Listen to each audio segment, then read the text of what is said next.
वीना एक बार में ढेर सारा खाना बना देती थी। दो मियाँ बीवी और एक बच्चा, और खाना 10 लोगों के हिसाब से। उसकी यही आदत थी।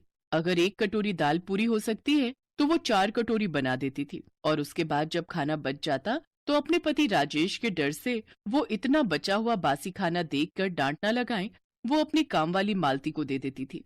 पर साथ ही वीना मालती से झूठ बोलती थी कि ये खाना उसने सुबह ही बनाया है, पर खाना सुबह का नहीं होता था, एक दिन पहले का होता था। अरे ये पोहा कल का बचा ही रह गया, मालती शाम के बर्तन करने आएगी तो उसे ही दे दूंगी, वरना बंटी के पापा ने देख लिया कि इतना सारा पोहा बचा हुआ है तो फालतू का सुनाते रहेंगे।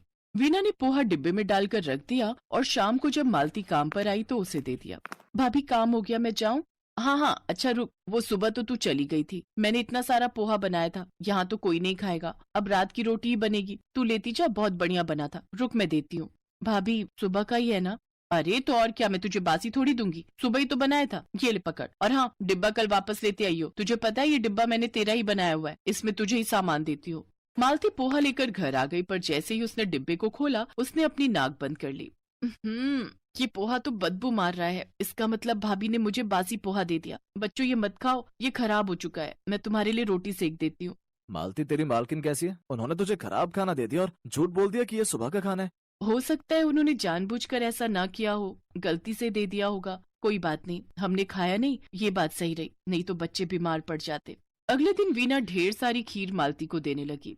मालती ये ना मैंने तुम्हारे भैया के कहने पर खीर बनाई थी, अब वो तो थोड़ी सी ऑफिस ले गए हैं, बाकी रखी हुई है, अब तुम्हारे भैया देखेंगे कि मैंने बना ली और खाई नहीं तो वो बेकार का गुस्सा करेंगे। तू तो जानती है मैं बिल्कुल भी मीठा नहीं खाती हूँ, और बंटी वो तो तुझे पता ही है, जब देखो चॉकलेट और पेस्ट्री खाता रहता है। कोई नहीं खाएगा, बची रहेगी, तू ले जा, मैं डिब्बे में डाल देती हूँ।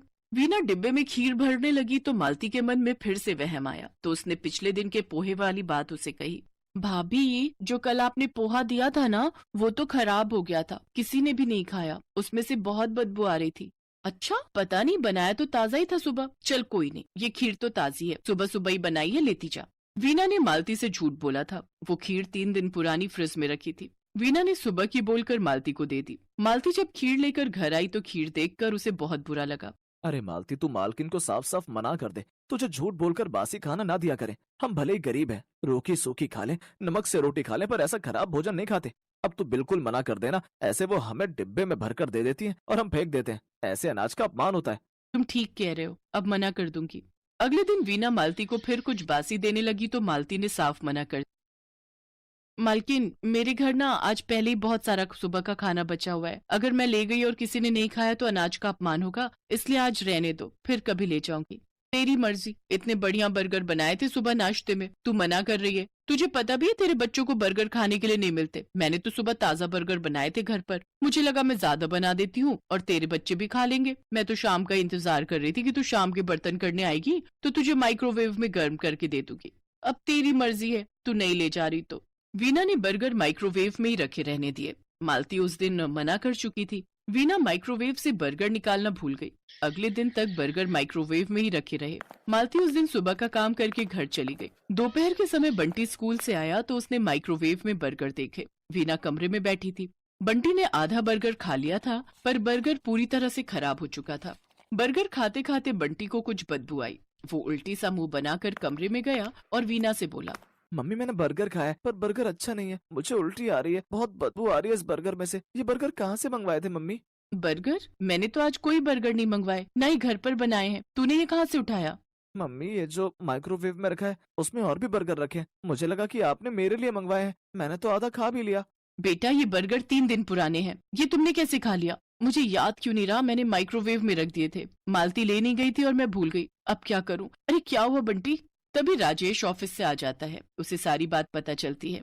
और बचा बचा कर रखो खाना। अरे काम वाली भी तुम्हारा खाना ले जाना पसंद नहीं करती, क्योंकि तुम उसे बासी खाना देती हो। अब देखो, तुम्हारी इस गलती के कारण तुम्हारे अपने बेटे ने ये खाना खा लिया। बंटी चलो बेटा, मैं तुम्हें डॉक्टर के पास लेकर चलता हूँ। रुको मैं भी साथ चलती हूँ। डॉक्टर बंटी को इंजेक्शन देता है और साथ में कुछ दवाइयां, ताकि बंटी के पेट में जो भी इन्फेक्शन हुआ है वो जल्दी से ठीक हो सके। उस दिन वीना को अपने ऊपर बहुत गुस्सा आता है और पछतावा भी होता है, क्योंकि वो बिना सोचे समझे बासी खाना मालती को दे देती थी, जबकि वो जानती होती थी कि वो खाना मालती या फिर किसी के भी खाने लायक नहीं था। और आज इस बासी खाने को खाकर उसका बेटा बंटी भी बीमार हो गया। वीना ने इस बात से सीख ली और उसने ताजा खाना ही घर में रखना शुरू कर दिया। मालती, ये देख, हरा छोलिया आया हुआ है, बहुत सारा। मैंने सुबह ही आलू डालकर बनाई थी। सब्जी खाकर बता कैसी बनी है। अगर अच्छी लगेगी तो थोड़ी घर पर भी पैक करके दे दूंगी। बड़ा स्वाद बना है छोलिया भाभी, मैंने तो एक बार भी नहीं बनाया।